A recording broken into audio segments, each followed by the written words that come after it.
There are actually two statements which are two different problems in the question. The first problem is, Bismillah wa salatu wa salam ala Rasulillah. The first problem is, I can't pray 5 times a day. I can't do it. Now, I don't believe you. Whoever said I can't do it, I don't believe you. You know why? Because I believe Allah. And now I didn't say I believe in Allah. I said I believe Allah. There's a difference, right? I believe in Allah means I believe Allah exists. I believe in Him. But when I say I believe Allah, it means I believe what He says. He says, subhanahu wa ta'ala, لا يكلف الله نفسا إلا وسعها. Allah does not burden anyone except unless they are able to carry that burden.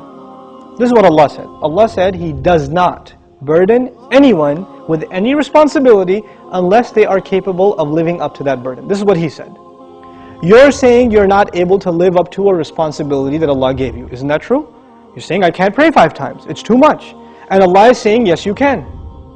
So I have a choice between believing you and believing Allah. And perhaps if you didn't realize this, maybe you're lying to yourself. Maybe you've convinced yourself because of your laziness, because of your lack of will, that you don't want to pray 5 times. Maybe you have to, I can't judge you. I don't know what the problem is. But the problem, maybe you're ashamed to pray in front of non-Muslims. People can take 15-minute cigarette breaks at work, right? They can take a break and just go hang out, do whatever. You can't pray 5 times a day. SubhanAllah. In this part of the world, where when I used to work in New York City, I would see Muslims praying all over the place. In the middle of 5th Avenue, on the curb, the guy is making salah because it's time. Or in the university, you open the copy machine room in the library, and there's like 3 guys praying right there, making salah. Muslims will pray. If there's time, we're going to pray. That's it. So that's the first thing. Allah said you can.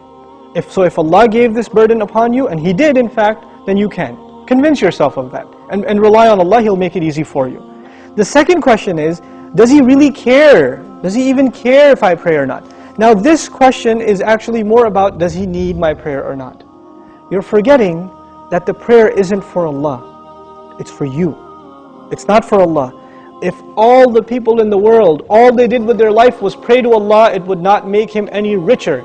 It wouldn't add to His kingdom because He already owns all of kingdom. And if no one mentioned Allah ever again, it doesn't diminish His dominion, His kingdom, His glory in any way. He doesn't need us. We need Him. We need Him. So the question is, do you feel like you need to pray? Do you feel like that's a need in your life? And if it's not, if you feel you're free of, begging Allah for His help, turning to Allah and submitting before His commandments, then that's a serious problem with your faith.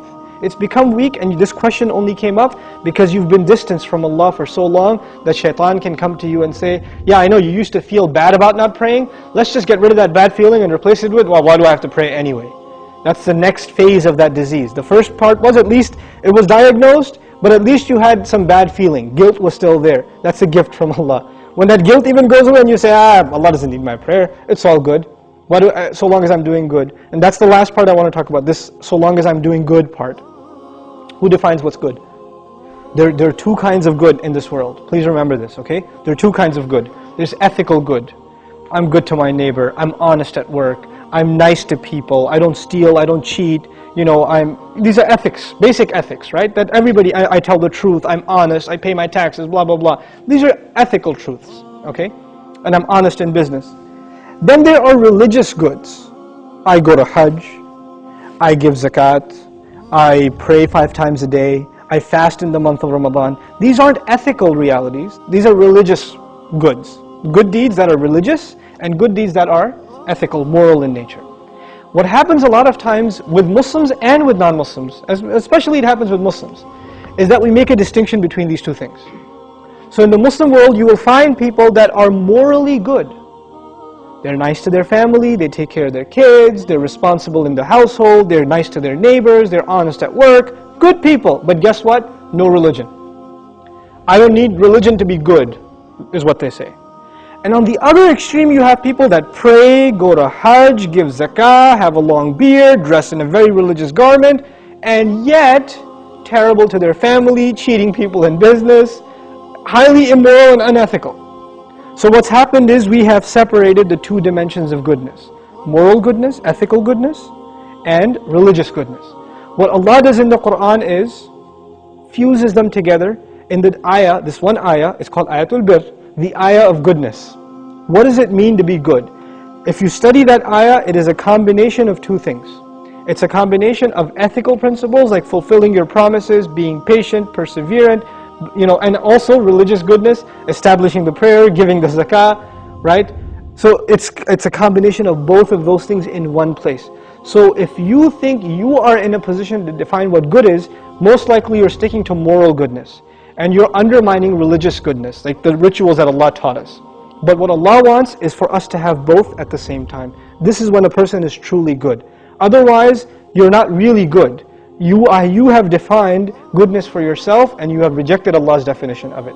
But we turn to Allah for guidance because we can't define things for ourselves. We want Him to define them for us. Inshallah ta'ala.